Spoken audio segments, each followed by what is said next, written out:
So, as I already mentioned, thank you guys for coming down here. It truly is an honor. I'm excited to meet a lot of you over the next 4 days, or maybe even 5 or 6 days for those of you that are staying here for an extended period of time.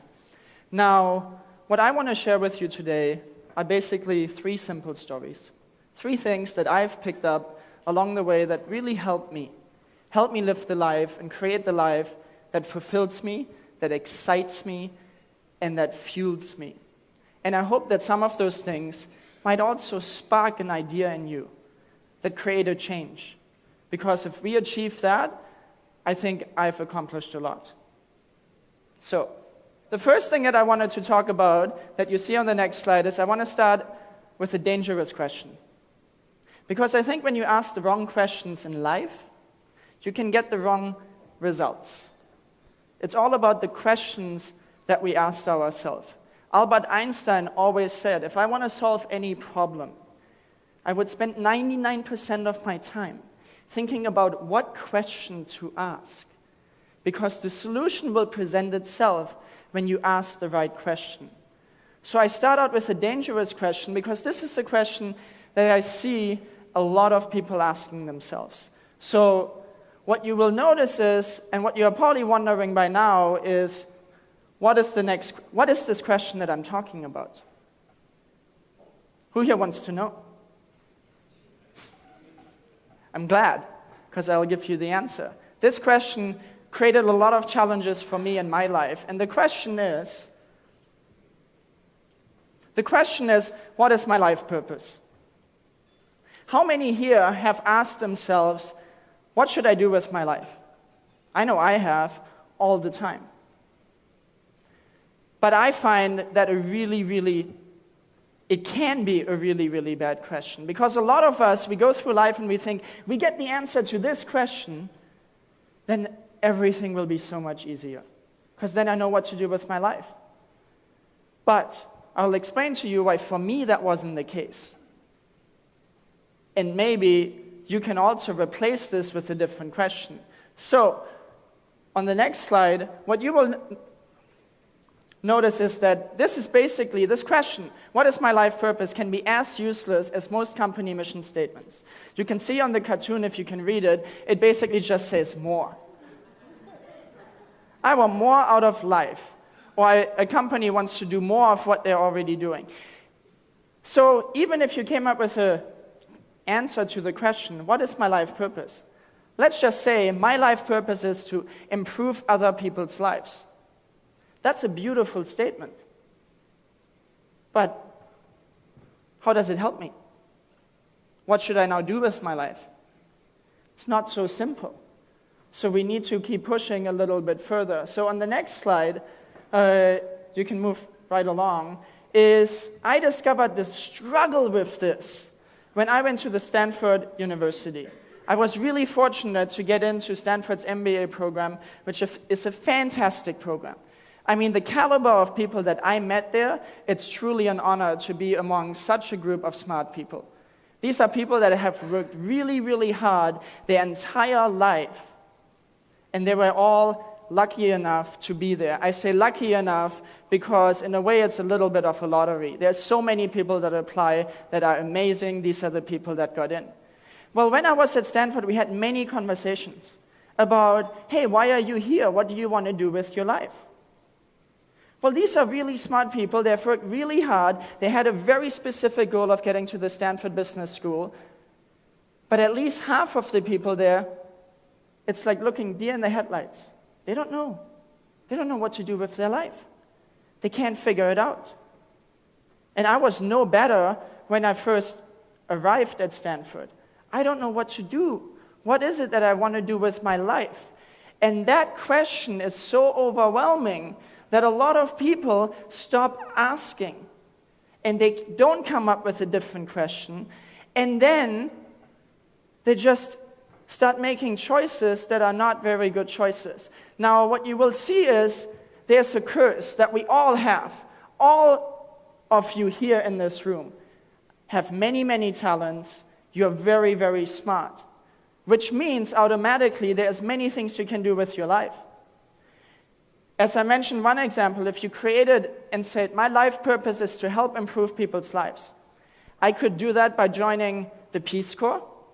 I could do that by joining a company that I think is working on some wonderful new medical products that help people cure diseases. There is so many things that you could do that the question, what's my life purpose, doesn't help you make a choice. And I call it the curse of choice. The more options we have, the more overwhelmed you get. Because you can do an internet business here, you can join another company here. What do you really want to do? So the tragic thing that I saw a lot of people do, that is, I call it tragic because it's sad, because it's people not living up to their potential and people not serving humanity in their best ways. Because they don't know the answer, they do this. They settle and follow the herd. At Stanford, it goes like this. What company are you interviewing with? What industry is hot? Oh, I'm also going to go into venture capital. I'm going to go into private equity. I'm going to go into investment banking. I'm going to go into consulting because, well, that's how I can pay off my student loans really quickly. That's how I can make the most money. That is a really promising career. But the heart isn't there. Now, a lot of those people just don't end up being really fulfilled, end up being happy. So what's the alternative? Ask yourself a different question. And the question that I would ask myself is, what do I love to do? Now, we have all heard this question, and you can say it's a cliche, and you can say it's common sense, but I think the biggest problem that a lot of us struggle with is we don't listen to common sense. That's why people have to repeat it. How many here have heard, ask yourself, what do I love to do? Now, when you watch your children, you can tell what your kids love to do. Because they gravitate to the things that they enjoy. They gravitate to the things that they truly want to do with their life. Somewhere along the way, we learned, and this is the bad programming, that we have to get a job. You have to go and study something that is promising, something where you can make money, something that so you can provide for your family. I say do all of that and make sure it is something that you truly love to do. Do not settle. Do not settle until you are there. One of the examples is, and I mention this as an example because it's cute, because 25 years ago, I was really, really into video games. Loved them. I think they're so fun. Then I stopped. But 25 years ago, I really liked that. I started creating and teaching myself how to do animations online on a computer. This was before high school. I was just 12 years old. And my parents always said, why are you wasting your time with that? There's no future in that. Get a business degree. So I got a business degree. I did not pursue this. Today, the video game industry is bigger than Hollywood. Could I have turned my passion into a career? Sure. Maybe this wasn't as fulfilling or meaningful as what for example, I'm doing right now, but that's okay. The important thing is that your heart is truly in it. Now, when I was at Stanford, I had already learned enough that it was time for me to choose what I love. So instead, what I did after Stanford, that you see on the next game, I also loved the internet. I think it is absolutely the most amazing technology transformation that I have witnessed in my lifetime. And it is something that I could take a part in. I'm not a rocket scientist. I'm not an engineer. I cannot build magical new things. But the internet, I thought, it just changes everything. And you don't have to be a rocket scientist in that sense. This is where, even as a business person, you can have an amazing impact, and I love that. Now, I had somebody pay for my Stanford MBA, the Boston Consulting Group. I was incredibly grateful for that, but I would have had to go back to them for 2 years. So I did a really scary decision because my parents, I don't come from a family with money. And I said, the only reason I would go back is because of money, because they paid for my degree. But I had already learned that it's so important to do what you love. So I decided to go to eBay, go $100,000 into debt, and do what I love. because I loved the internet and I knew I wanted to build a career in that. I knew I wanted to this was the future area that I wanted to master, that I wanted to become active in. And so that's what I did. After 2 years, Vision quickly mentioned this story, after 2 years I got disillusioned because to me, it's also about meaning. When eBay started, they really cared about connecting buyers with sellers, helping small businesses, etc. By the time I was there, they just cared about money and making the next quarter's number because they were a public company. So my heart wasn't in it anymore. I felt like they were more serving the shareholders first and not the customers first, which I think is the wrong way of running a business. So I wanted to jump in and do my own business. So I took the plunge. I started my company with Vision.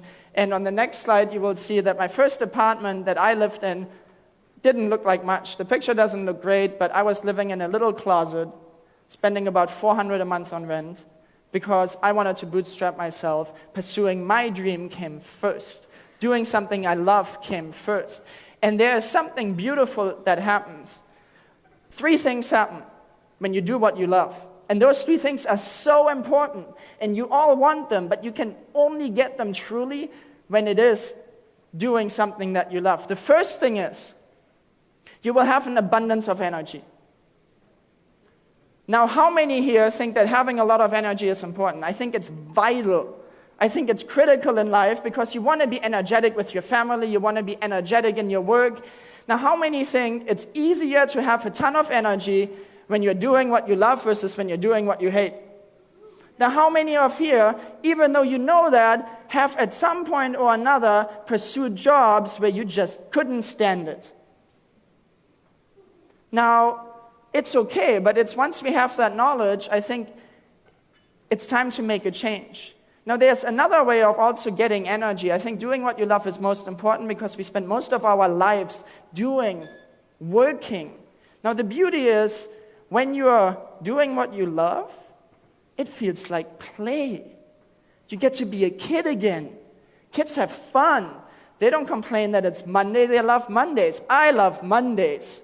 I love every day for different reasons. I love Saturday to spend the whole day with my family. I love Monday because I get to do what I love also. But you get more energy. Now, how many would like to get 1 extra hour every single day? How many think that would be cool?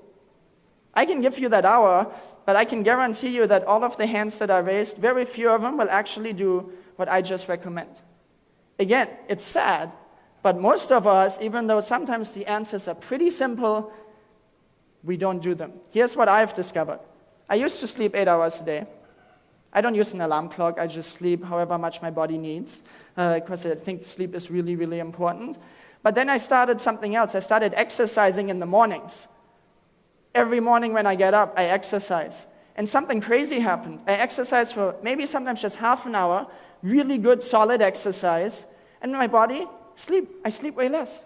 Now I exercise half an hour. I need 2 hours less sleep. So then even with showering and all of that, I've gained 2 hours basically. Let's say 1 I spend exercising and then showering, and another 1 I've just gained. And I'm healthier, and I have more energy. So that works for me, but I said, all of you want an extra hour, we'll see how many of you are actually willing to do what it takes. But it's right there for the taking, for whoever wants to have it. Now the next thing that is also super important. You have already heard about that. I'm a huge believer in intuition, in following your gut, in doing what feels right. We all have that language. Now, how do you really get intuition? Again, when you're doing what you love, I think you open yourself up to more information. Whereas if you're doing something and you're like, man, I don't like this job, I'm so miserable, and it's just like you get in that bad, how many think in that state of mind you can be intuitive? I think it's almost impossible. But intuition is so important. Should you hire this person? Should you marry this person? Should you go into a joint venture partnership with this person? Is this the right job for you to do? All of these are really critical questions, and we cannot answer them with logic. You can make a pro and con list and try all day long, but if you can feel it in your heart, That's intuition. And the more you do what you love, the more intuitive you become, the better decisions you can make as a business leader or as a father or as a mother or whatever it is that you're doing right now in life. Intuition can be a huge ally for you, for your life, and you open yourself up to that when you do what you love. Now, the last thing, which I think might be the single most important thing, is perseverance. Because I had it, in some sense, pretty easy. I've always worked pretty hard. That's how I got my good grades. And then in my jobs, I rose really fast. You heard about my success at eBay. I got acknowledged. Then I became an entrepreneur, and boy, did I get kicked in the face. I wasn't used to getting kicked in the face. I wasn't used to failing. I wasn't used to just falling down. I did that a lot as an entrepreneur, all the time, because you put yourself out there. And I will tell you that it can be hard, but when it's what you love, you're not just in it for the money, so who cares? I'm doing what I do because I love it, because I contribute, because I grow, and every challenge I can say, bring it on, what am I going to learn from this?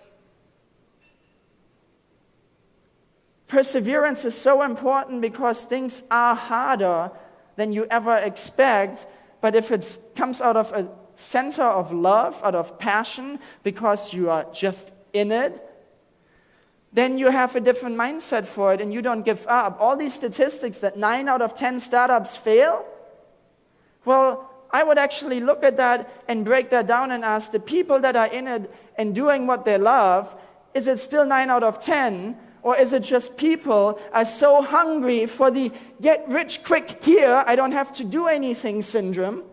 They all fail because they give up at the slightest, as soon as it gets hard, as soon as it gets difficult, as soon as the results are not there as quickly as you expected them. But if you're doing it because you know you love it, and this is what you really want to do, you can just go through anything. And you have and can develop the mindset of never giving up.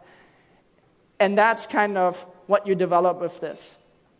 So perseverance is critical. And I became a lot more humble the moment I became an entrepreneur, because boy, did I have challenges that I never expected and never thought would meet me along the way. Now, next is, what do you do if what you love changes? Well, I think that's a great question, because things are not always the same. And it's okay. If what you love changes, then change what you do, or dig deep inside and ask yourself, why did you do it in the first place? I would pause for a moment before saying change what you do, because I think so many people, they run from conflict and then they think they don't experience it again.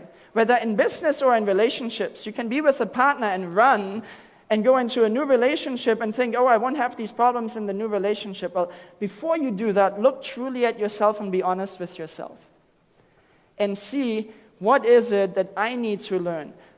My sensei and martial arts instructor, when I was young, taught me one really important lesson that sunk in so deep that I'm so incredibly grateful for. And he said, no matter where you move, you take your baggage with you. And that means if you change what you do, all the problems, kind of the things that you need to work on as a person, you cannot run away from yourself. You can try. And a lot of people spend their lives trying, but you won't succeed at that. But then again, I do believe that passions change. I don't think this is my last company in my life. I don't think it's my last profession in my life, and that's okay. When I discover a new passion, I'll be open to that, but I will always make sure that what I'm doing is what I love. And lastly, then you can reinvent yourself, and most importantly, remember what comes first. For me, it's my beautiful wife, Michelle, and my 14-month son that you see there, Felix. They come first. I love Mindvalley, I love you guys, but if they need me, they got me. And that's important to me, and that's just a rule that I have done in my life. And you need to figure out what matters to you in your life. I've spent a lot of time working. I was single for 10 years because I worked. And I didn't want to compromise, I didn't want to sacrifice my dream career. But I realized I wasn't any more fulfilled. Right now I'm more fulfilled than I have ever been, because I've changed and shifted my priorities. So that's also a lesson I wanted to share with you. So that's it. Thank you so much for giving me the opportunity. I hope you got something out of it.